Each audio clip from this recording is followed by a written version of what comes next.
প্রিয় ছাত্রীরা, শ্রদ্ধেয় অধ্যাপক মন্ডলী এবং ডায়মন্ড হারবার মহিলা বিশ্ববিদ্যালয়ের ডিন সাহেব প্রফেসর তপন মণ্ডল ঠিকই বলেছেন, ওর সঙ্গে আমার সম্পর্কটা ব্যক্তিগত, ফলত ধন্যবাদ এক্ষেত্রে প্রথা নয়।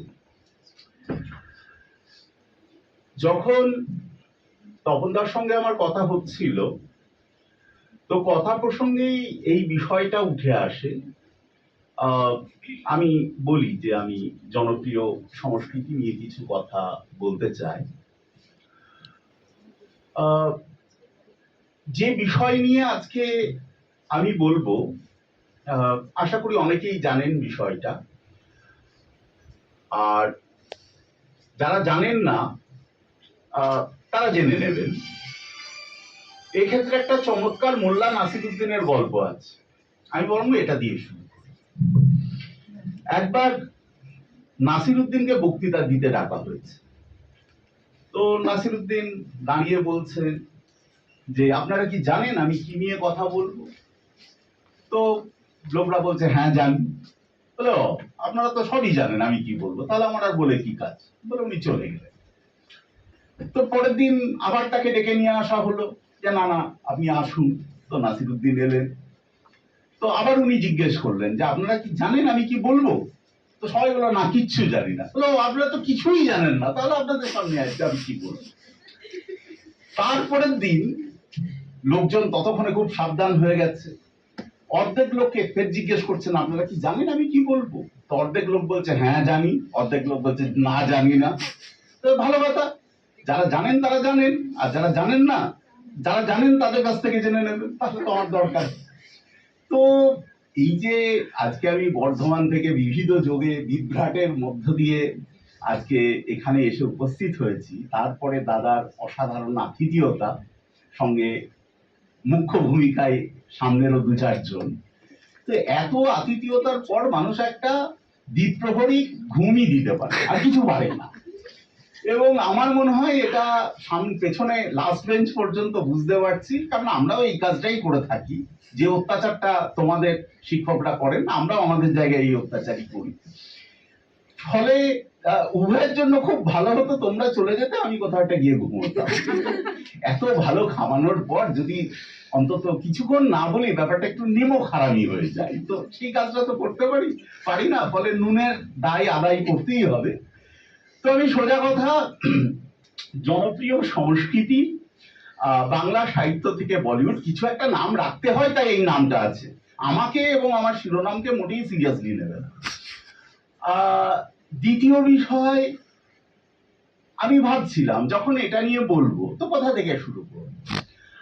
সংস্কৃতির তত্ত্বের জায়গা থেকে রোলাবার্থের যে কনস্ট্রাকশন, সেখান থেকে কি আমি শুরু করব, নাকি সেখান থেকে থিওডর অ্যাডর্নো বা মার্ক হর্খহাইমার বা ওয়াল্টার বেঞ্জামিন নিও মার্কসিস্ট হিসাবে তারা যেভাবে ফ্রাঙ্কফুর্ট স্কুল তৈরি করলেন এবং পপুলার কালচার থিওরিকে তারা এন্ডোর্স করলেন, এই নিয়ে কি আমি বলবো, নাকি আরো পরবর্তীকালে গিয়ে আমি ডোমিনিস বা জন স্টোরি বা স্টুয়ার্ট হল বা গ্রামশি, বিবিধ দিক থেকে এদের চিন্তা ভাবনাগুলো, ফ্রাঙ্কফুর্ট স্কুলের চিন্তা ভাবনাগুলোকে যে আরো এগিয়ে দিলেন, আমি তার কি তাত্ত্বিক প্রস্থান নিয়ে কথা বলবো?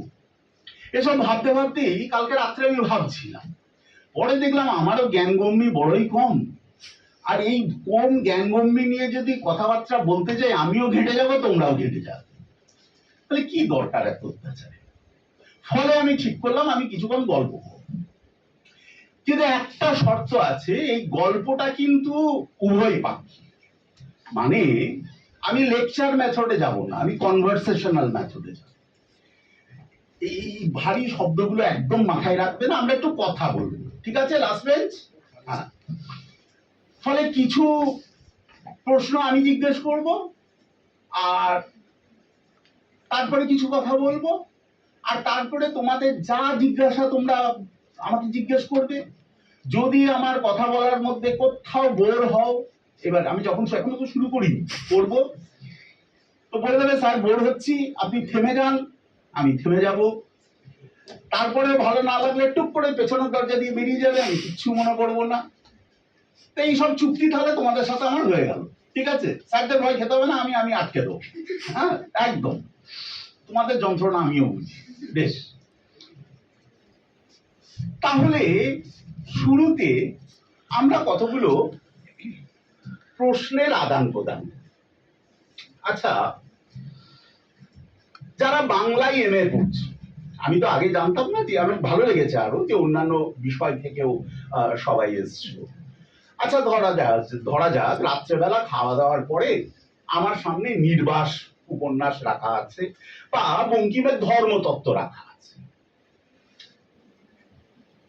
আমি ইংরেজি এম এর একটা ছাত্রী, আমার ওয়েটিং ফর বোর্ডও রাখা আছে। বা আমি ইন্ডিয়ান হিস্ট্রি পড়ছি, যদুনাথ সরকার একটা রাখা আছে। আর অন্যদিকে আমার মোবাইলে টুকটুক রিল আছে।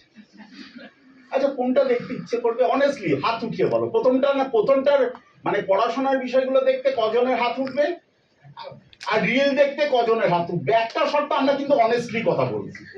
দেখি কজন রিল দেখতে দেখতে পছন্দ করবে, একটু হাত তোলা তো উঁচু করে। Thank you, thank you. আরে এরা ভীষণ অনেস্ট লোক। থ্যাংক ইউ, ঠিক আছে, হয়ে গেল। আচ্ছা মেয়েরা, আমার একটা কথা বল, যে অফিসিয়াল জায়গায় এখনো ইন্ডিয়ান সোসাইটিতে suppose to be we are wearing saris, right? কিন্তু একটা প্রপার শাড়ি পরে বাসে, অটো, টোটো করে 2 ঘন্টা সংগ্রাম করে আসতে বেশি কমফোর্ট ফিল করো, নাকি একটা জিন্স টপ পরে বা একটা কুর্তা সালোয়ার পরে আসতে বেশি কমফোর্ট ফিল? প্রথমটা না দ্বিতীয়টা? দ্বিতীয়টা ফেভারে? কতগুলো হাত উঠবে? Thank you. আচ্ছা, আমাদের সবারই কাছে স্মার্টফোন আছে তো? আমি অফার করছি যে স্মার্টফোনটা ছেড়ে দাও, এটা খুব সুন্দর কথা বলা টিপা ফোন বা একটা টেলিফোন লাগিয়ে নাও। রাজি হবে? কেউ রাজি হবে না। আচ্ছা, আরেকটু এগিয়ে বলছি, ধরা যাক তোমার পকেটে টাকা আছে, পার্স। এবার বাড়ি থেকে মা টিফিন বক্স বানিয়ে দিয়েছে, কিন্তু সামনে একটা ফাটাফাটি ক্যাফে আছে আর পকেটে প্রচুর টাকাও আছে। কোনটা প্রেফার করবে, ঘরের টিফিন বক্স নাকি ক্যাফে? ক্যাফে। থ্যাংক ইউ, একটু জোরে, তোমরা খুব বলিষ্ঠ মানুষ। কোনটা? হ্যাঁ, থ্যাংক ইউ।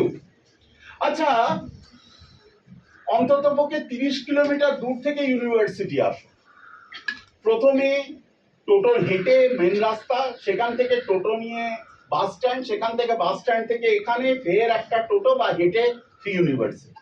আচ্ছা, ঘরের সামনে যদি একটা সোফার ডিভেন কার থাকে, অপশনটা ভালো হতো না মন্দ হতো? শুনতে পাচ্ছি না। ইয়েস, দাদা এরা খুব ভালো।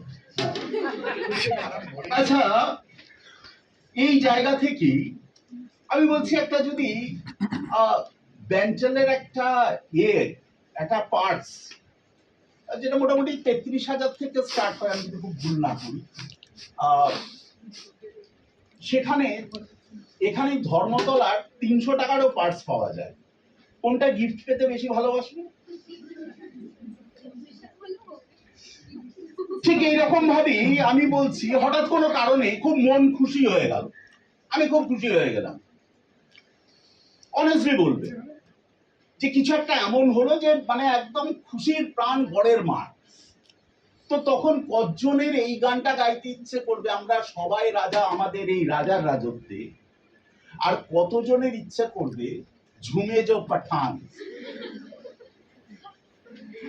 2 নম্বরটা তো।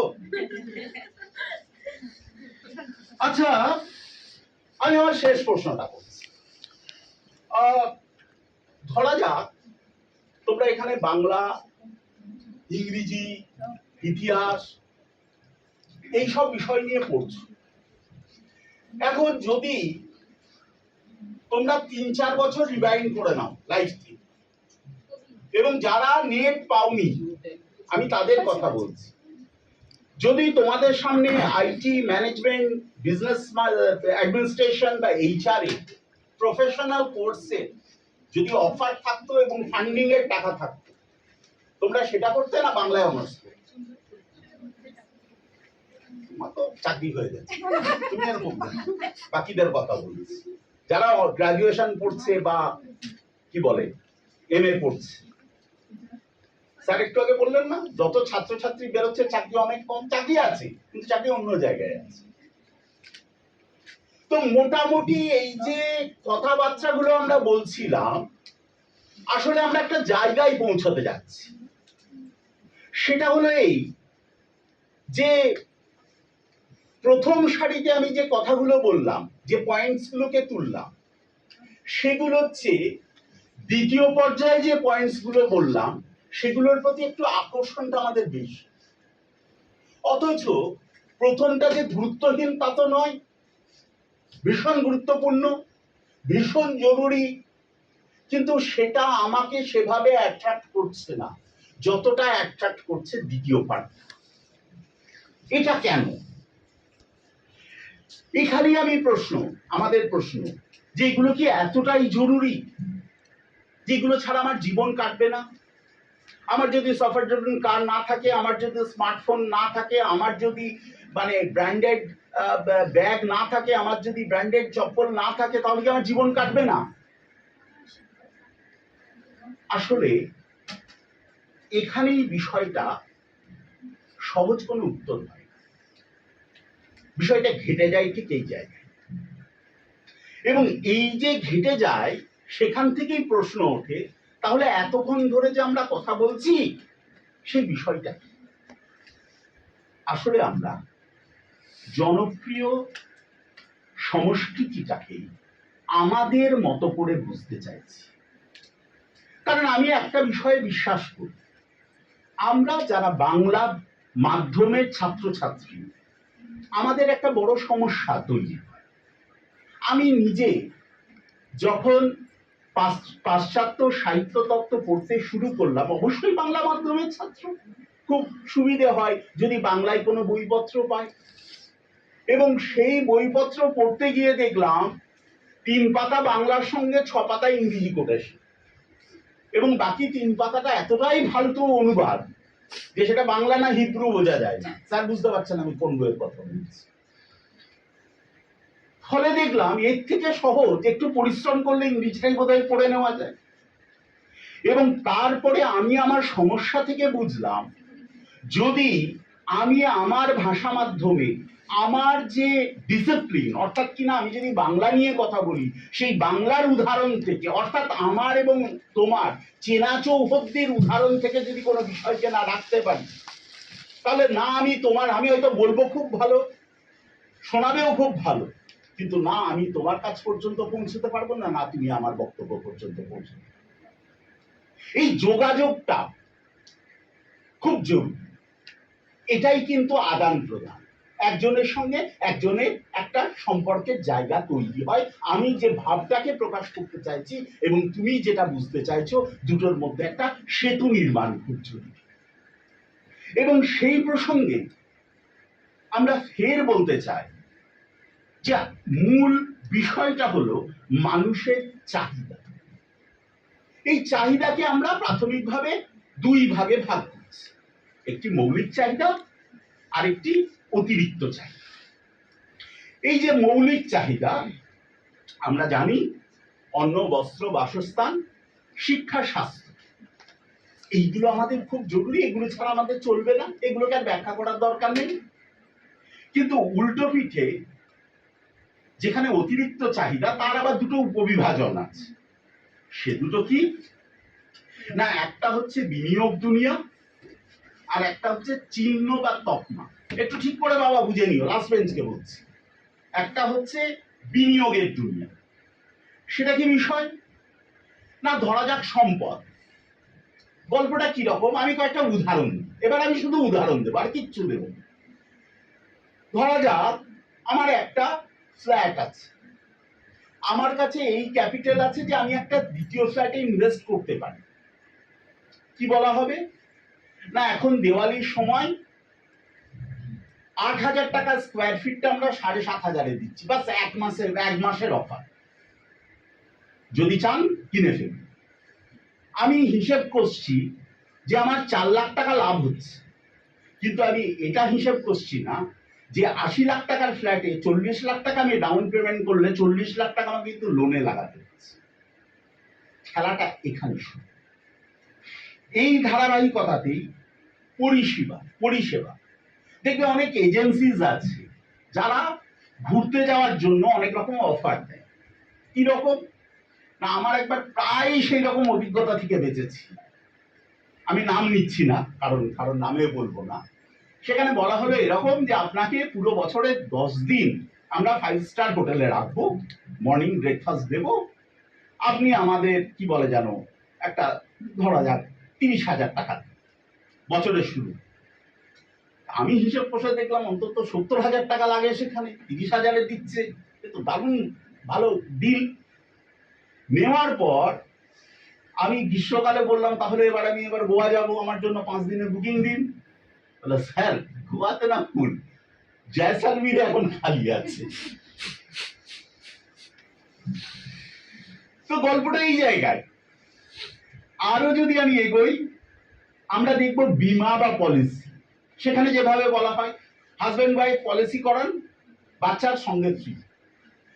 এই যে ইনভেস্টমেন্ট মার্কেটের দিকে আপনাকে ক্রমাগত নিয়ে যাবে, আপনাকে আপনার পুঁজিকে বসতে দেবে না, এই ব্যাপারটাকেই বিনিয়োগের দুনিয়া করছে।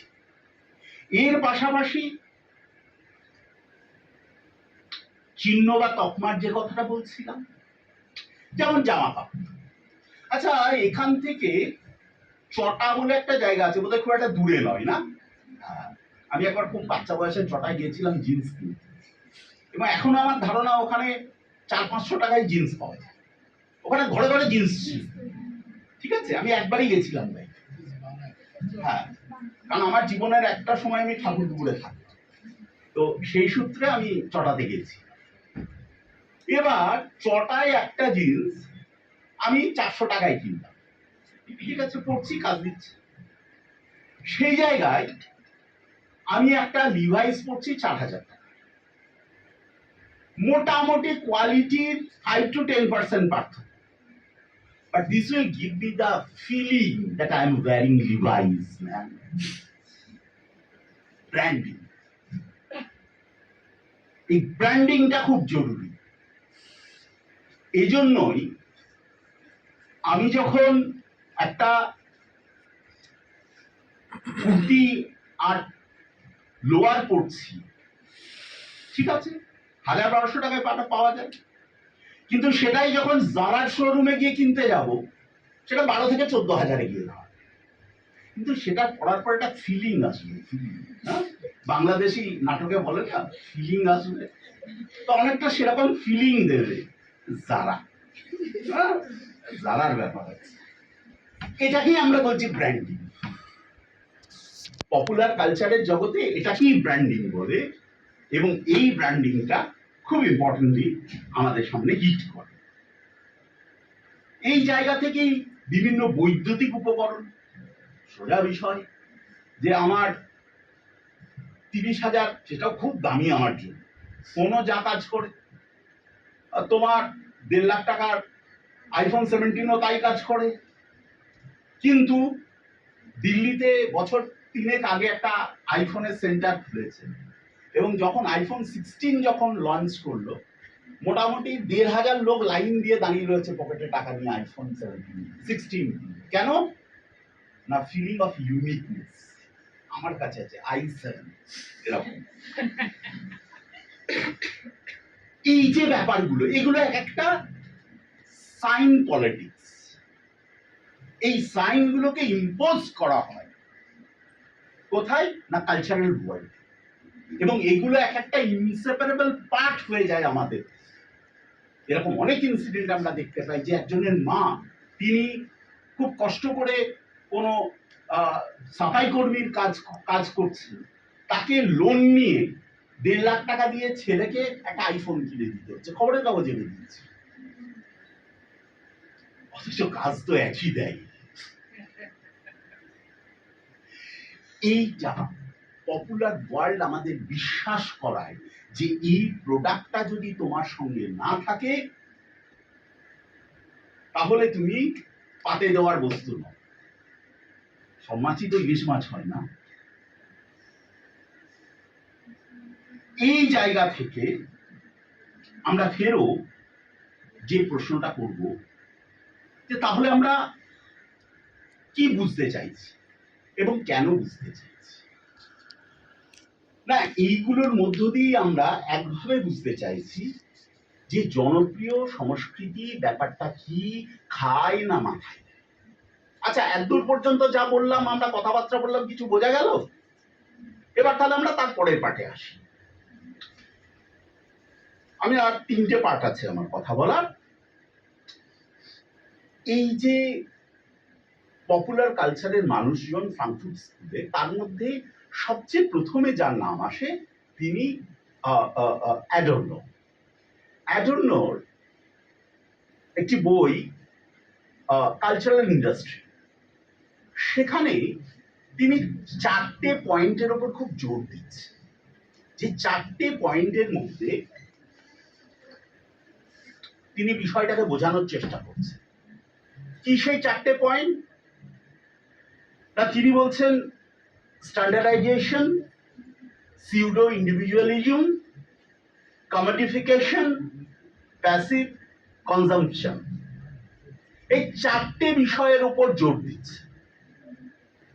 কেন এবং কিভাবে আমরা একটু বাংলা করে বোঝার চেষ্টা করি। স্ট্যান্ডার্ডাইজেশনের জায়গাটা বোঝার চেষ্টা করো। যেমন আমি একটা কথা বলছি যে আমরা সবাই, ওই মোবাইলের উদাহরণটা আমি বারবার এই জন্য দিচ্ছি যে আমরা সবাই মোবাইল ব্যবহার করি। আমরা যে মোবাইল ব্যবহার করি, প্রত্যেকের মোবাইলের মধ্যে আমাদের সিম থাকে। কেউ আমরা ভোডাফোনের সিম ব্যবহার করি, কেউ আমরা এয়ারটেলের ব্যবহার করি, কেউ জিওর ব্যবহার করি, কেউ বিএসএনএল এর ব্যবহার করি।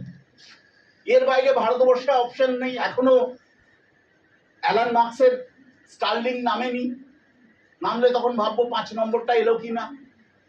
কিন্তু অদ্ভুত ভাবে দেখবে, তুমি যদি এয়ারটেল ব্যবহার করো and if you are satisfied with it, তুমি ওর ফেভারে 10খানা পয়েন্ট বলছো।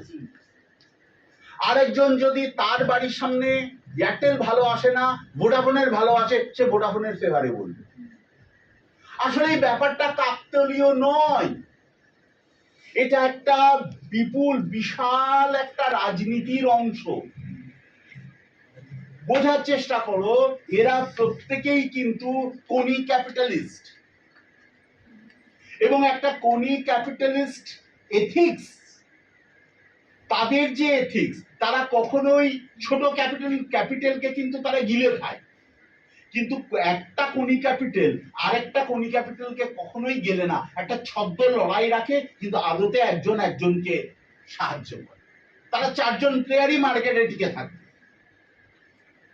এই খেলাটাকে বুঝতে হবে। তারা সবাই তিমির ইঙ্গিল, ফলে কেউ এক তিমি আরেক তিমিকে খায় না।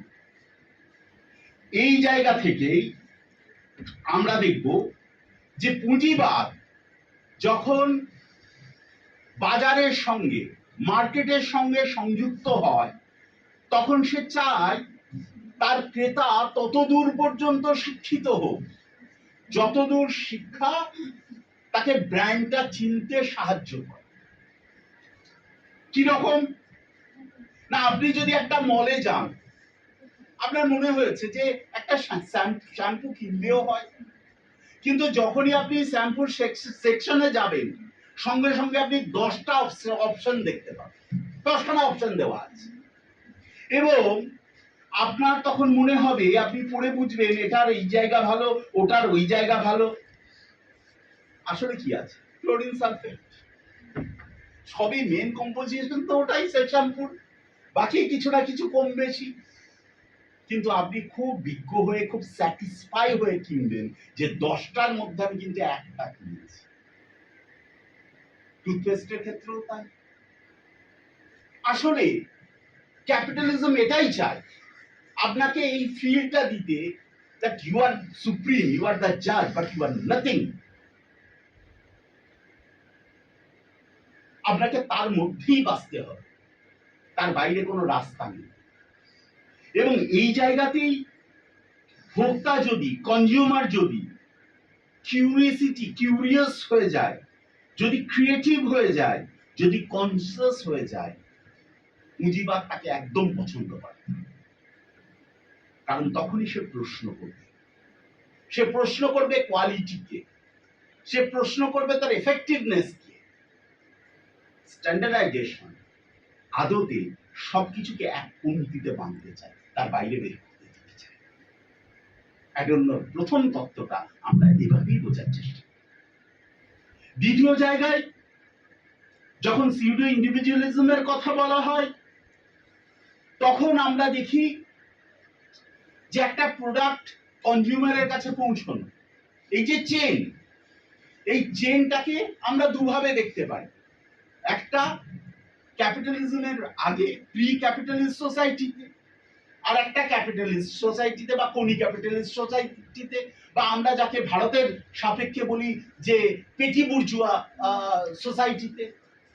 কিরকম ভাবে আমরা দেখতে পাই না, প্রথমে যেখানে নিড জেনারেট হচ্ছে, সেখান থেকে ডিমান্ড আসছে, সেখান থেকে সাপ্লাই হচ্ছে, সেখান থেকে অ্যাক্টিভ কনজিউমারের জন্ম হচ্ছে। সেইখানেই পুঁজিবাদের ক্ষেত্রে প্রথমেই প্রোডাকশন তৈরি হচ্ছে, সাপ্লাই হচ্ছে, সেটাকে সাপোর্ট করার জন্য অ্যাডভার্টাইজমেন্ট আসছে, সেখান থেকে ডিমান্ড জেনারেট হচ্ছে, এবং কনজিউমার একটা প্যাসিভ কনজিউমার হিসাবে কনজিউম। মানে আমি এই প্রোডাক্টটা এই জন্য কিনবো না যে এটা আমার প্রয়োজন, আমি এই জন্য কিনবো যে আমার এই বন্ধু কিনেছে, আমার ওই বন্ধু কিনেছে, আমার সেই বন্ধু কিনেছে, আমি না কিনলে খারাপ দেখায়। দেখুন, একবার ভেবে দেখো, সারা বছরে যে 50টা জিনিস কেনো, তার মধ্যে 25টা জিনিস কিন্তু আদতে তোমার দরকার, কিন্তু তুমি কিনতে বাধ্য হও এবং তুমি মনে করো এটা খুব জরুরি। এইটাকেই আমরা সিউডো ইন্ডিভিজুয়ালিজমের জায়গা থেকে দেখছি, আমরা বুঝছি। এই ধারাবাহিকতাতেই আমরা দেখতে পাই যে বুর্জোয়া সংস্কৃতি বাজার নির্ভর ভাবে সবসময় তার মুনাফাকে সুনিশ্চিত, তার সবচেয়ে জরুরি বিষয় তাকে মুনাফা দিতেই হবে। এবং এই জায়গাতেই যখন আমরা এন্টারটেনমেন্ট ইন্ডাস্ট্রির দিকে যাই, আমরা যখন ফিল্মের কথা বলি, এখন পর্যন্ত আমি আসিনি বিস্তারিত, কিন্তু এই প্রসঙ্গে শুধু ছুঁয়ে যায় পপুলার কালচারের প্রাণ শক্তি হিসাবে ক্যাপিটালিজম এটা কি করে না, তোমার সামনে অনেকগুলো অপশন ক্রিয়েট করে, এবং সেই অপশন ক্রিয়েট করে এটা দেখাতে চায় যে আদতে তুমি সুখী হতে চাইলে সুখী, দুঃখী হতে চাইলে দুঃখী, প্রতিবাদী হতে চাইলে প্রতিবাদী, প্রেমী হতে চাইলে প্রেমী, যা খুশি তাই। সিনেমা দেখতে হলে ঢুকে তুমি এই ইকুইপমেন্টস গুলো কোনো না কোনো ফিল্মের মধ্যে কোনো না কোনো ইকুইপমেন্টস পাবে, and you will be feel happy. এই যে ফিল গুড করানো, আমি সবচেয়ে বড় উদাহরণ ইন্ডিয়ান কনটেক্সটে মনে করি আইপিএল ম্যাচ। তুমি ভেবে দেখো, 5 দিনের একটা টেস্ট ম্যাচ ক্রিকেট, সেটা একদিন হয়ে 3 ঘন্টায়। Why it is 3 hours? Explain. কেন ওটা 4 ঘন্টা নয়, 5 ঘন্টা নয়? দুটো কারণ। এটা এমনি এমনি আসেনি, প্রচুর রিসার্চ হয়েছে এটার পেছনে, প্রচুর ইনভেস্টমেন্ট আছে এটার পেছনে, তবে একটা আইপিএল মডেল তৈরি হয়। হাজার হাজার কোটি টাকার ইনভেস্টমেন্ট আছে। আমি ভাবছি মোবাইলে একটা 3 ঘন্টার ম্যাচ দেখে নিলাম, হয়ে গেল না। প্রথম বিষয়, ইন্ডিয়ান সিনেমা 3 ঘন্টার। এই সিনেমার টাইমিংটাকে ওখানে ধরা হয়েছে। শুধু এটা নয়, একটা প্রত্যন্তর গ্রামে যে একটা ব্যাটারি যদি ফুল চার্জ হয়, সে 3 ঘন্টা থেকে 3.5 ঘন্টা একটা টিভিকে সাপোর্ট দিতে পারে। সো তারা এই সময়টাকে ধরেছে যে গ্রামের শেষ লোক পর্যন্ত যাতে দেখতে, এবং মার কাটারি এনজয়মেন্ট। মানে আমরা জানি না যে কোন টিমটাকে সাপোর্ট করছি, কেন করছি, কিসের জন্য করছি, না একটাকে তো করছি। But this is not funny. This is the politics of popular culture. আমরা চাই বা না চাই, we all becoming part to that. আমরা ওটা থেকে বেরোতে পারবো না। এবং এই জায়গাতেই পুরো বিষয়টা একটা উইশ ফুলফিলমেন্টের খেলা আছে। যে দুষ্টর পতন আর শিষ্টের পালন। আসলে এটা একরকম ভাবে আমরা একটা সিউডো প্লেজার খুঁজে পাই সিউডো ইন্ডিভিজুয়ালিজমের মধ্যে, যে আমরা ভাবি এমন একটা বিষয় হচ্ছে আদৌ সেটা হয় না, কারণ রাষ্ট্র কখনোই অবদ্ধতাকে পছন্দ করে না। রাষ্ট্র সব সময় বাধ্য সন্তানকে পছন্দ করে। সেই সব জানত গোটা দুই আনত তেরে মেরে ডান্ডা করে দিত। এটাই হচ্ছে রাষ্ট্র। State have its own characteristic.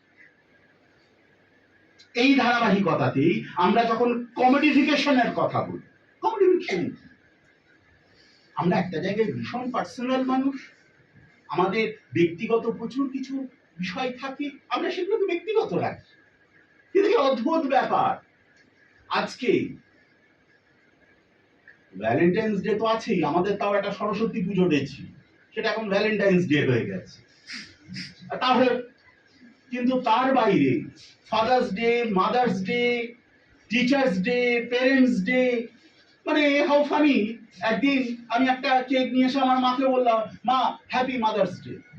তার মানে বাকি 365 দিনের মধ্যে 364 দিন মাদার্স ডে কোনো ইয়ে নেই।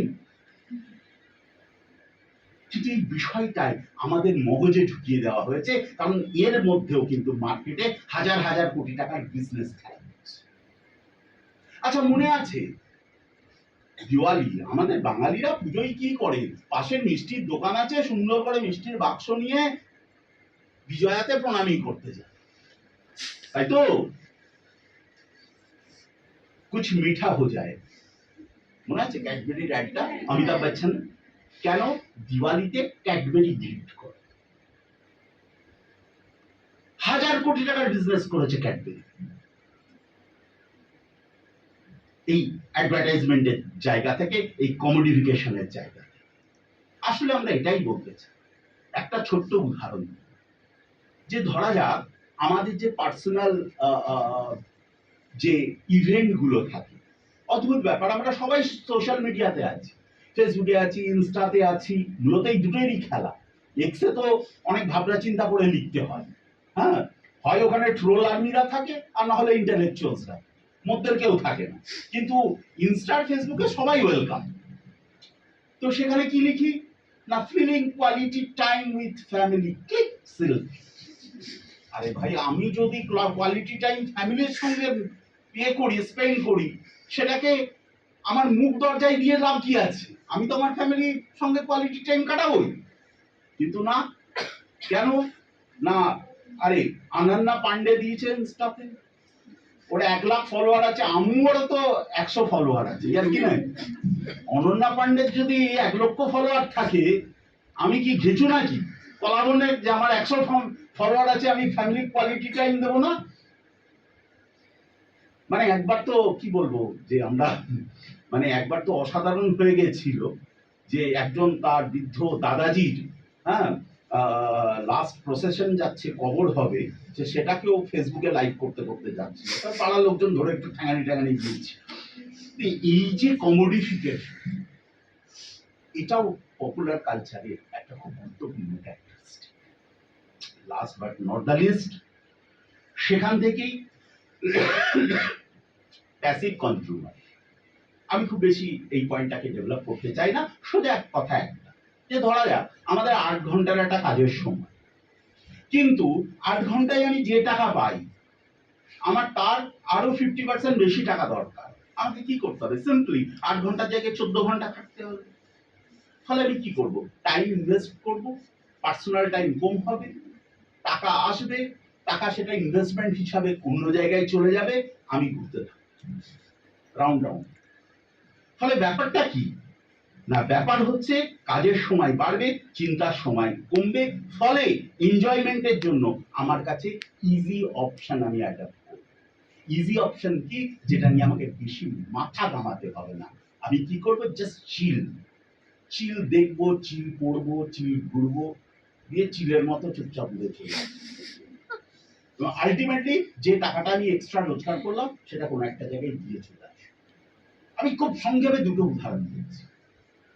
আর্লি 20th সেঞ্চুরিতে ইউরোপে যখন ইন্ডাস্ট্রিয়ালাইজেশন খুব জোরদার দিয়ে হচ্ছে, তখন আফ্রিকা থেকে, ম্যাডাম হিস্ট্রি খুব ভালো বলতে পারবেন, সরি আমি আপনার এরিয়ায় একটু ঢুকে যাচ্ছি, তো সেখান থেকে আফ্রিকা থেকে গুচ্ছ গুচ্ছ লোক কাজ করার জন্য আমেরিকায় নিয়ে আসা হচ্ছে, এবং আনার পর তাদের 14 ঘন্টা খাটানো হচ্ছে, এবং খাটানোর পর তাদের ডেইলি পেমেন্ট দেওয়া হচ্ছে, এবং পেমেন্ট দেওয়ার পর ঠিক কারখানার বাইরেই নেশার জায়গা রাখা হচ্ছে, সেই টাকা দিয়ে তারা নেশার দ্রব্য কিনছে, নেশা করছে, সারা রাত পড়ে থাকছে, সকালে উঠে আবার কারখানায় যাচ্ছে, কারখানায় খাচ্ছে, টাকা পাচ্ছে, কারখানাও যার, নেশার দোকানও তার। ফলে তুমি শুধু খেটে খেটে যাচ্ছ এবং তারপরে একদিন মরে যাচ্ছ। আমি এই মধ্যেখানে আরেকটা গল্প বলতে চাই, এটা হয়তো অনেকেই পড়েছেন, how much land a man needs, বিখ্যাত। তো 1 মিনিটে গল্পটা হচ্ছে এটা, যে রাজা ঘোষণা দিয়েছেন যে তুমি একটা নির্দিষ্ট টাকা দিয়ে যতটা জায়গা ঘুরবে সব জায়গা তোমার হয়েছে। তো ধরা যাক আলাউদ্দিন বলে একজন চরিত্র আছে, সে টাকা পয়সা যা ছিল বেঁচে বেঁচে দিয়েছে, দিয়ে সকালবেলা থেকে ঘোড়ায় চেপে বেরিয়েছে, দুপুর হয়ে গেছে, ঘোড়া খুব ক্লান্ত, ঘোড়া জল খাবে। আলাউদ্দিন ভাবছে ঘোড়া জল খেতে যতক্ষণ সময় লাগবে ততক্ষণ আমি একটা চক্কর মেরে নিলে এই দিঘিটা আমার, তারপরে হচ্ছে ঘোড়া আসতে থাকুক, আমি দৌড়তে থাকি। আলটিমেটলি সময়টা ছিল ফজরের আজান থেকে মাগরিবের আজান পর্যন্ত। তো তখন ওটা সিনেমা, খুব বিখ্যাত সিনেমা হয়েছিল, তারপরে কি করেছিল আমি খুব ভুল না করি। তো তখন সেখানে দেখা যাচ্ছে সন্ধ্যেবেলায় মাগরিবের আজানের জন্য মুয়াজ্জিন সাহেব উঠেছেন, আজান শুরু হচ্ছে, ঠিক তার থেকে 6 ফুট আগে সেই চরিত্রটা পড়ে গেছে। এদিকে সবাই বলছে এসো এসো, বারবার টানছে, সে বুক টেনে টেনে টেনে টেনে গিয়ে যেই আজানটা শেষ হচ্ছে হাতটা মারকে রাখছে, পরের সিন দেখা যাচ্ছে তার জন্য কবর খোঁড়া হচ্ছে 3.5 হাত, তার বেশি দরকার। আসলে যে কথাগুলো আমরা বলছিলাম, আমি জানি না, আমি প্রথমেই বলেছি যে অর্গানাইজড লেকচার আমি আজকে দেব না, আমি ভীষণ আমার নিজের কথা তোমাদের সঙ্গে কিছু আদান প্রদান করার এই পদ্ধতিতেই বলবো, যখন পারবো বলবো। 2.5-15 মিনিট নেব স্যার, 15 মিনিট হবে তো, আর 15 মিনিট বলবো। তাহলে এতক্ষণ বক বক করার পর ফের আবার প্রশ্ন, তাহলে জনপ্রিয় সংস্কৃতিটাকে আমরা বুঝবো কিভাবে, সংজ্ঞায়িত করবো কিভাবে, বাংলা করে না? এখানেই আমরা বলবো যে একদিকে তো বাণিজ্যিক সংস্কৃতি, সেটার একটা আভাস আমরা এই 4 পয়েন্টে, যেখান থেকে মোটামুটি বুঝতে পারা যায় যে গণমাধ্যমের দ্বারা উৎপাদিত বাণিজ্যিক পণ্য যা ব্যাপক সংখ্যক ভোক্তাকে আকর্ষণ করে। ফ্রাঙ্কফুর্ট স্কুল এটা কি সংস্কৃতি শিল্প বলে, ঠিক আছে, এই বিষয়টা নিয়ে আমরা আলোচনা করেছি। কিন্তু এখানে আরো দুটো বিষয় থাকে, একটা হচ্ছে লোকায়ত শিল্প, এই লোকায়ত সংস্কৃতি, আর আরেকটাকে আমরা বলি উচ্চ সংস্কৃতি। তোমরা দেখো এই জনপ্রিয় সংস্কৃতি কত শক্তিশালী, কিভাবে এটা কাজ করে না। আমরা যখন কথা বলি লোকায়ত সংস্কৃতি, ধরা যাক আমি বীরভূমে থাকি, আমি সাঁওতাল ক্রাফটের কথা বলি, যে কিভাবে সেই লোক অঙ্কন সম্ভব হয় একটা মাটির ওপর। পপুলার কালচার কি করে, পুঁজি কি করে, পুঁজি এটাই করে যে সেই আর্টটাকে তুলে একটা মাল্টিমিলিয়নের ড্রয়িং রুমে সেটাকে চিপকে দেয় এবং সেটাকে ইউনিক করে করে করে পপুলার কালচারের রূপ দিয়ে বিপুল মুনাফা অর্জন। তাহলে দেখো, যেটা ছিল আমার একটা লোকায়ত বিষয়, আমার ফোক আর্ট, পপুলার কালচার কি করলো যে সেখান থেকেই সেটাকে তুলে একটা অন্য জায়গায় রিপ্রেজেন্ট করে মধ্যখানে সে তার মুনাফাটা কামিয়ে। আচ্ছা, আমি যদি হাই কালচারের কথা বলি, আমি জানি না তোমাদের মধ্যে এখানে কতজন এ নিয়ে শাস্ত্রীয় সঙ্গীত নিয়ে আগ্রহী। মাইহার ঘরানা, বাবা আলাউদ্দিন খান সাহেব থেকে যার সূচনা, মানে আমি বলবো দীপক চৌধুরী পর্যন্ত প্রমিনেন্ট বাজিয়েদের। এবার আজকে যদি মানে এমনকি আমাকে যদি আশিস খাঁ সাহেবকেও শুনতে হতো, তো তার একটা মেহফিল বসানোর জন্য আমাকে 10 লাখ টাকা খরচা করতে হবে। এত টাকা কোথায়? পপুলার কালচার বললো কই বাদ নেই। সে কি করলো, সেইটাকেই রেকর্ড করলো, সিডি বানালো, লাখ লাখ কপি ছেপে দিল। আর আজকে তো সবকিছু ইউটিউবেই রাখা আছে, কোটি কোটি লোক দেখছে, কোটি কোটি ভিউয়ার্স হচ্ছে, তুমিও দেখছো, ইউ আর অলসো হ্যাপি। তাদের একটা করে ভিউ যেই হিট করছে সেই অনুপাতে টাকা বাড়ছে, they are more. This is called popular culture. মোটার উপরে বোঝা গেল।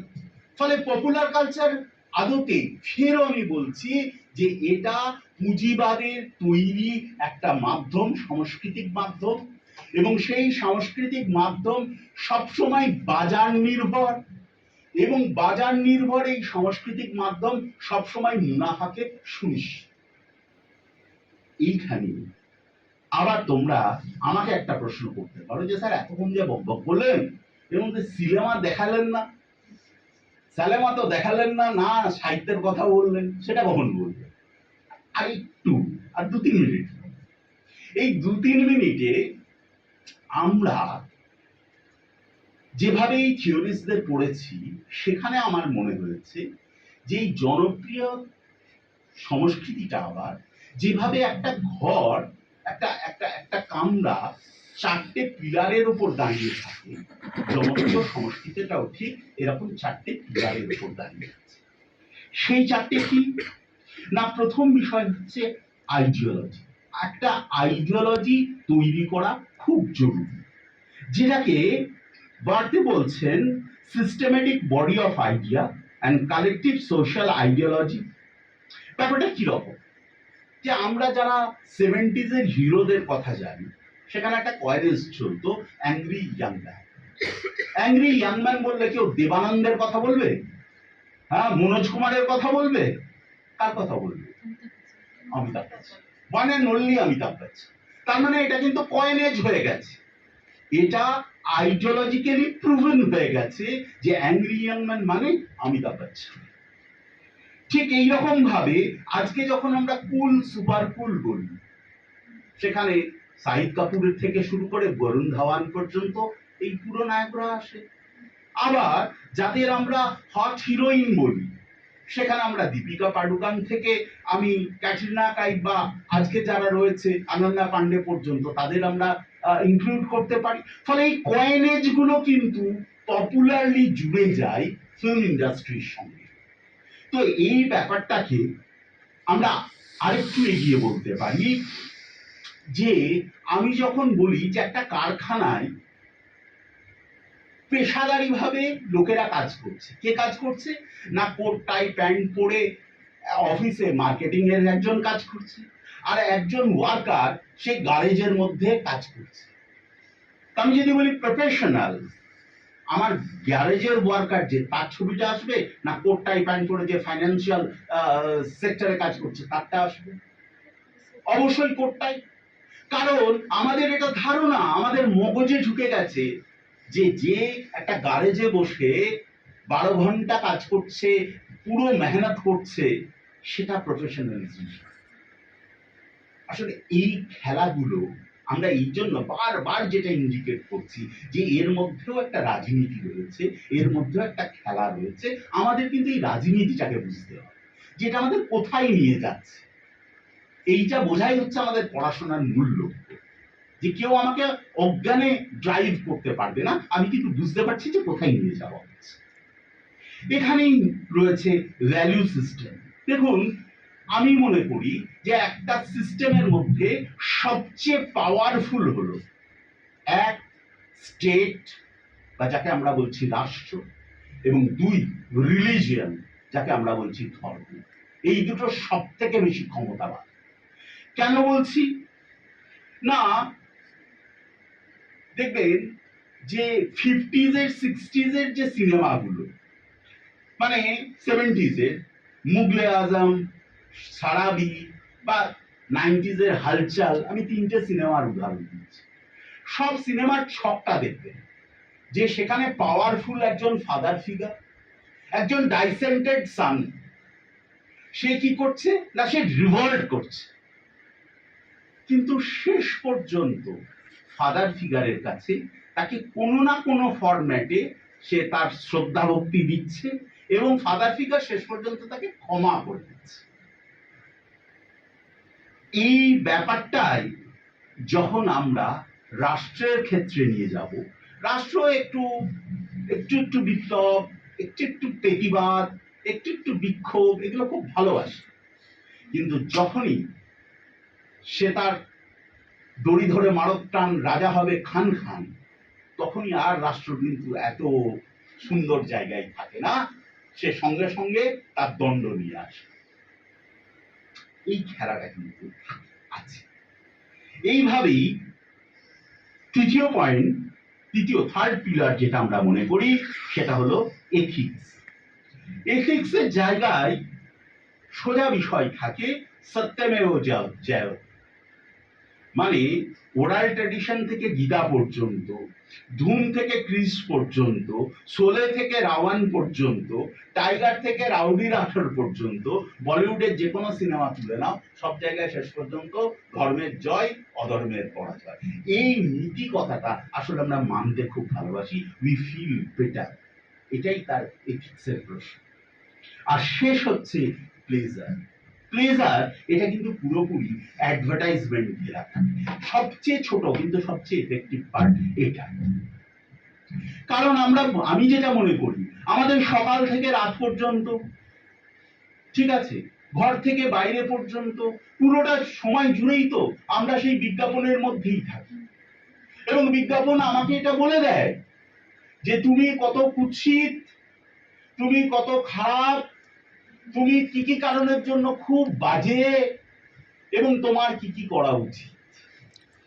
কারণ তোমাকে যে কোনো মূল্যে সাদা চামড়া হতেই হবে, কারণ তোমাকে যে কোনো মূল্যে এতটা উচ্চতার হতেই হবে, কারণ আমার মতো লোক মেডিকেলি, সাইকোলজিক্যালি সব রকম কেলি আনফিট, কারণ কারণ আমার বিএমআই ঠিক নয়। আমি নিজের কথাও বলছি, আমিও আছি।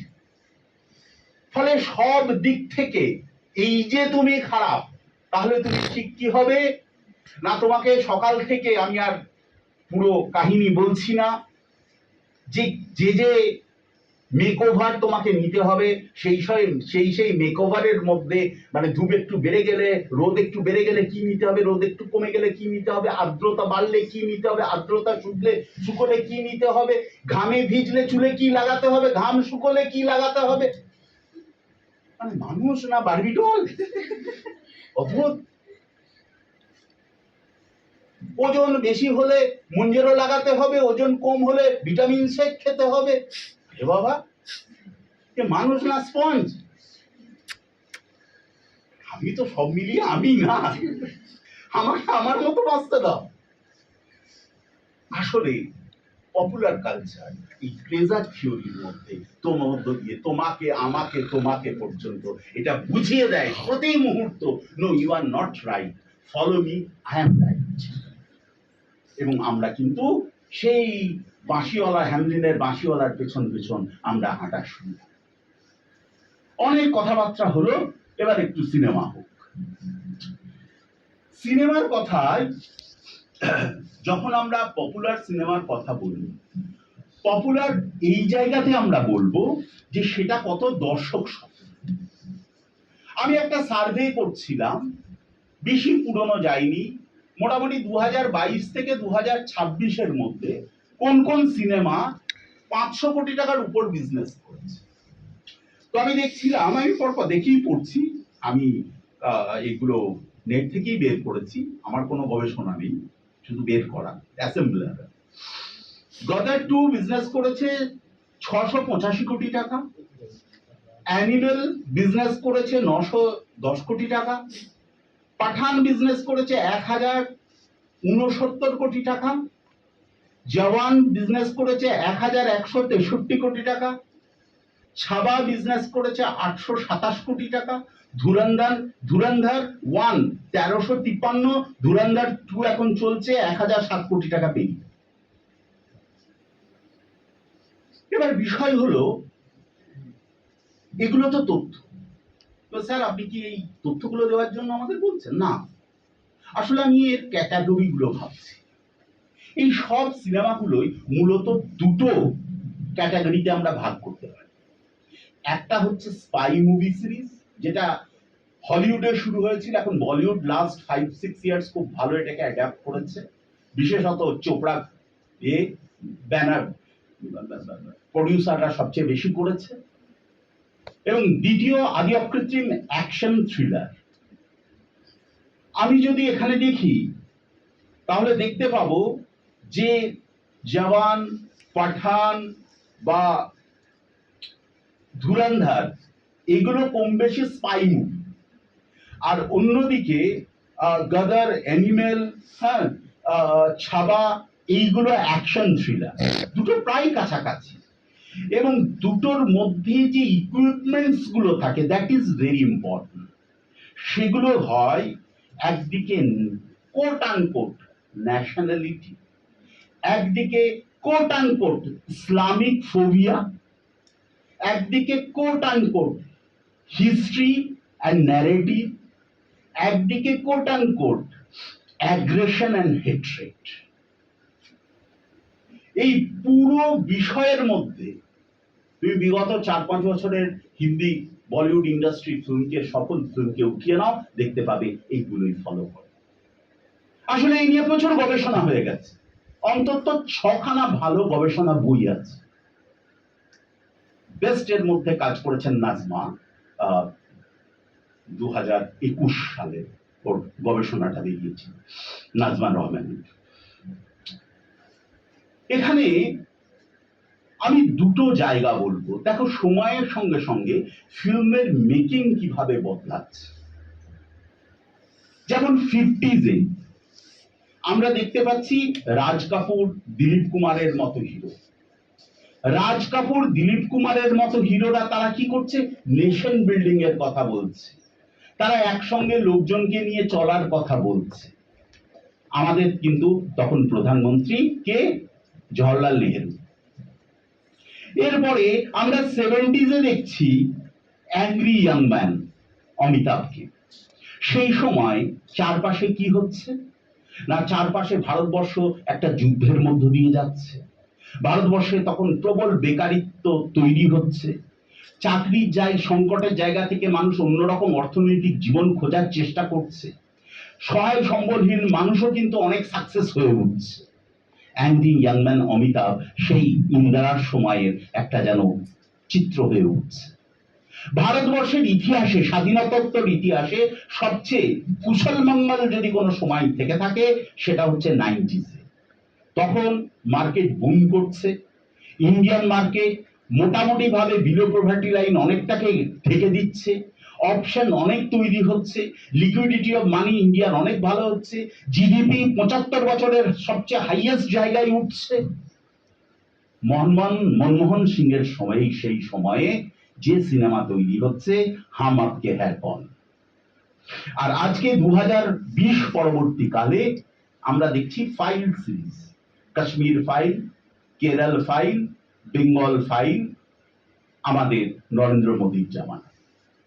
ফলে এটাও কিন্তু একটা জায়গায় থিমেটিক্যালি মিলে যাচ্ছে, এবং এই সেট থেকেই অনেক বিষয় আছে। কিভাবে হিউম্যান রিপ্রেজেন্টেশন কিভাবে হচ্ছে, আরে একটা অদ্ভুত বিষয়। আমরা যখন যদি মেন স্ট্রিম এবং প্যারালাল স্ট্রিম উইমেন সেন্ট্রিক ফিল্মগুলোকে দেখি, আমরা দেখবো সেখানে গাঙ্গুবাই কাথিয়ার্ড রয়েছে নেটফ্লিক্সে লাপাতা লেডিস একটা অসাধারণ ভালো সিনেমা, যারা দেখেছে, বা দ্য লাঞ্চ বক্স, পিঙ্ক, বাধাই দো, ঠিক আছে, এগুলো একটাও যারা দেখেছে কেউ একজন বলবে এগুলো খারাপ ছবি, ভালো সিনেমা নয়, কিন্তু কোনটাই বাণিজ্যিক ভাবে সফল নয়।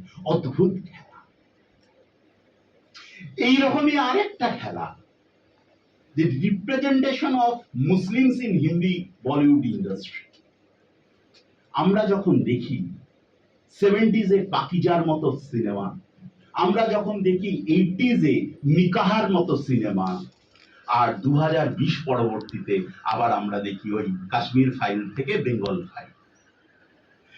তার মানে এমনটা নয় যে পপুলার কালচারের মধ্যে পলিটিক্যালি ড্রিভেন পপুলার কালচারের মধ্যে একটা কাউন্টার তৈরি হয় না, কারণ এই ফাইলেরই সময়কালে মুলুকের মতো সিনেমাও আমরা দেখতে পাই।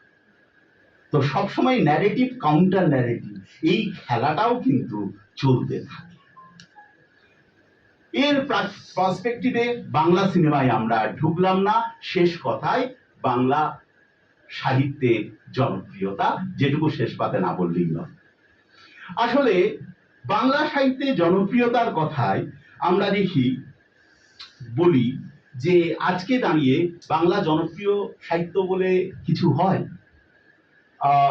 হয় জিজ্ঞেস করলেই মাথা নাড়ার দরকার নেই, কিন্তু আমার মনে হয় সত্যিই জনপ্রিয় সাহিত্য বলে আছে কি কিছু? হ্যাঁ, একটা জায়গা বেঁচে আছে, সেটাকে আমি পরে বলছি। কিন্তু যা কি ছিল আমাদের পুঁথি সাহিত্য ছিল 18 শতকে, বিপুল জনপ্রিয়। আমাদের কাছে 19 শতকে বটতলা সাহিত্য ঢুকে গেছিল। আমাদের কাছে 20 শতকে শরৎচন্দ্র নয়, শরৎচন্দ্র ঘরে ঘরে মা মাসিরা সারাদিনের কাজ করার পর দুপুরে ভাত খেয়ে তারা শরৎচন্দ্র, এবং এই ধারাবাহিকতাতেই শরৎচন্দ্র থেকে শঙ্কর, বা নীলরোহিত থেকে আমাদের সুনীল, শীর্ষেন্দু, এবং অদ্ভুত আরেকটা সেট যেখানে শীর্ষেন্দুর কথা বললাম, শীর্ষেন্দু লিখছেন অদ্ভুত সিরিজ। আমরা দেখতে পাচ্ছি বাংলায় প্রচুর কমিক্স তৈরি হচ্ছে নারায়ণ দেবের মতো লেখকের হাত ধরে। আমরা সায়েন্স ফিকশন দেখছি, আর সবচেয়ে শক্তিশালী ভাবে অ্যাডভেঞ্চার এবং গোয়েন্দা কাহিনী। বাংলায় তো দাদা কালচার বিখ্যাত, কিরিটি রাই থেকে আমরা মানে প্রদোষ মিটার পর্যন্ত সবাই কিন্তু আমাদের দাদা। তো এই একটা শক্তিশালী জনার বাংলা সাহিত্যে ছিল। কিন্তু অদ্ভুত ভাবে, যেহেতু কিছু প্রকাশক বন্ধু আমার আছেন, আমি খুব দায়িত্ব নিয়ে বলতে পারি, ধরা যাক আজকে একজন মোটের ওপর ঠিকঠাক কবি, কতগুলো তার একটা বই বেরোলে কত কপি ছাপানো হয়, একজন প্রকাশক ছাপবে, ধারণা আছে? তোমাদের ধারণা নেই, আমি শুনলে আঁককে উঠে। 50 কপি থেকে 100 কপি, তার বেশি কিন্তু ছাপা হয়। গল্প, কবিতা, উপন্যাস যদি 100 কপি বিক্রি হয়ে যায়, তাহলে প্রকাশক সেটাকে সফল পাবলিকেশন বলে মনে করে। যেখানে আগে সেই রকমই একটা উপন্যাস 1000, 1500 বিক্রি হতো। এর পেছনে অনেক কারণ আছে। আসলে কারণ আছে বিকল্প মাধ্যম তৈরি হয়েছে, আসলে কারণ আছে যে ওই যে বললাম যে পপুলার কালচার আমাদের সামনে সেই আয়েসটা দিয়েছে। একটা উপন্যাস পড়ার জন্য আমাকে পড়তে হবে, কিন্তু একটা রিল সার্চ করার জন্য আমাকে কিছু করতে হবে না, শুধু চোখটা রাখতে হবে, একটা আঙুল শুধু সরিয়ে যেতে হবে। তো মানুষ এই বিষয়টাকে মাথায় রাখে, এবং এখান থেকেই আমরা যে কথা বলছিলাম, তাহলে কি টিকে রইল না? আমি যেটা বিশ্বাস করি যে আজকে অদ্ভুত ভাবে যে সাহিত্যটা কেবলমাত্র জনপ্রিয় সাহিত্য হিসাবে বাংলায় টিকে আছে, সেটা হলো গিয়ে ধর্মীয় সাহিত্য। কি না, বাইবেলের সরল বঙ্গানুবাদ দেখবে যে কোনো বইমেলায় দেখবে সবচেয়ে বেশি যাচ্ছে, বা ছোটদের রামায়ণ মহাভারত, বা রামকৃষ্ণ কথামৃত, বা আল কুরআন, বা হাদিস সমগ্র, এই রকম বিবেকানন্দ বাণী, এই বইগুলো কেন? তোমরা প্রশ্ন করবে কেন? আমি আগেই বলেছিলাম যে সমাজ, রাষ্ট্র এবং ধর্ম খুব শক্তিশালী। শেষ পর্যন্ত মানুষ রাষ্ট্রকেও মান্যতা দেয়, মানুষ ধর্মকেও মান্যতা দেয়। কাজে সিস্টেম সব সময় গুড বয় খুঁজে বা গুড গার্ল খুঁজে। সেই বিষয়টা তৈরি করার জন্য ধর্মের থেকে আর ভালো কোনো কাজ হয় না। তাই বাবা মা খুব খুশি খুশি মনে ধর্মীয় গ্রন্থ কিন্তু সন্তানদের হাতে তুলে দেয়, অন্তত পড়ে দিই। এই জায়গা থেকেই আমরা মোটামুটি আর 1 মিনিট আমি নিতে চাই, তাহলে পুরো বিষয়টাই আমরা যেটা বলতে চাইলাম যে জনপ্রিয় সংস্কৃতি আসলে সংস্কৃতির সেই রূপ যা ভীষণভাবে রাজনৈতিক, যা ভীষণভাবে বাজার নির্ভর, যা ভীষণভাবে মুনাফা কেন্দ্রিক, এবং এই শর্তে সে যেভাবে খুশি আমাদেরকে চালনা করে, যেভাবে খুশি নিজের প্রয়োজনে সে বাজার অনুপাতে মানুষকে তার দিকে আকৃষ্ট করে। এই খেলাটা চিরায়ত পুঁজিবাদের নির্মাণ থেকে আজ পর্যন্ত কম বেশি এই খেলা আমাদের জীবনে 24/7 কিন্তু জুড়ে আছে। এখানেই আমি আমার একটা গল্প বলে শেষ করব। তোমরা সবাই ভাবো একটা পরিবারের কথা। পরিবারে একটা বাবা আছে, একটা মা আছে, আর একটা মেয়ে আছে। বাবা আইটি ফার্মে কাজ করেন, ওয়ার্ক ফ্রম হোম। মা অফিসে কাজ করেন, মেয়েটি ইউনিভার্সিটিতে পড়ে। তোমাদের মধ্যেই কেউ, তার নাম সিন্ডারেলা। বাবা 2 BHK বাড়ি বিক্রি করে ডাউন পেমেন্ট করে 4 BHK কিনেছে। 1.5 কোটি টাকা লোন আছে। আইটি ফার্মে রাত 8টা থেকে ভোর 4টে পর্যন্ত কাজ করেন, 3-4 ঘন্টা ঘুমানোর পর ওয়ার্ক ফ্রম হোম করছেন, আবার সকাল মোটামুটি 9টা থেকে কাজ শুরু করেন বেলা 2টো পর্যন্ত। তার রুম থেকে শুধু টপর টপর আওয়াজ খুঁজে পাওয়া যায়। মা সকাল 8টায় বেরিয়ে যান, রাত 9টায় ফেরেন। তিনি মারুতি বেচে মার্সিডিজ কিনেছেন, লম্বা চওড়া লোন। মেয়ে পড়াশোনা করে, যা চাই কম বেশি তাই পাই। কিন্তু আজকে সন্ধে রাত্রে তার খুব মন খারাপ। সে যার হাত ধরে পথ হাঁটতে চেয়েছিল, সে অন্য কারোর সঙ্গে হ্যাশ লাগিয়েছে, হ্যাপিনেস টুগেদার। সিন্ডারেলার খুব স্বপ্ন হয় যে যদি আজকে সন্ধ্যেবেলা সিন্ডারেলা হওয়া যায়। তার জুতোর আলমারিতে সে খুঁজে দেখে, সেখানে নাইকির আছে, অ্যাডিডাস আছে, ক্রেচার্স আছে, নিউ ব্যালেন্স আছে, মোচি আছে, হাসপাপিজ আছে, ভ্যানিলা মুন আছে, সবকিছু আছে। কিন্তু তবু প্রিন্স চার্মিং তার জুতো খুঁজে পায় না, কারণ যে জুতোটা তার নেই তা হলো অ্যান্টনিও ভিয়েত্রির মুনস্টার। অতি উচ্চ মধ্যবিত্ত বাবা মা তার জুতোর ওয়ার্ড্রপে তাকে বহু জুতোই কিনে দিয়েছেন, 10,000 থেকে 50,000। কি করবে? মুনস্টারের যা দাম যে 166 কোটি টাকা। দুনিয়ায় একটাই রয়েছে। আর সিন্ডারেলার মিস্টার প্রিন্স চার্মিংও একটাই ছিল। পপুলার ওয়ার্ল্ড মানুষের ইচ্ছে পূরণ করে, স্বপ্ন পূরণ করে না। তাই সিন্ডারেলার জুতোর ওয়ার্ড্রপে অনেক জুতো আছে, কিন্তু মুনস্টার সে খুঁজে পায় না। রূপকথাটা শুধু হয় না। অনেক অনেক ধন্যবাদ এতক্ষণ ধরে আমাদের শোনার জন্য। Thank you so much.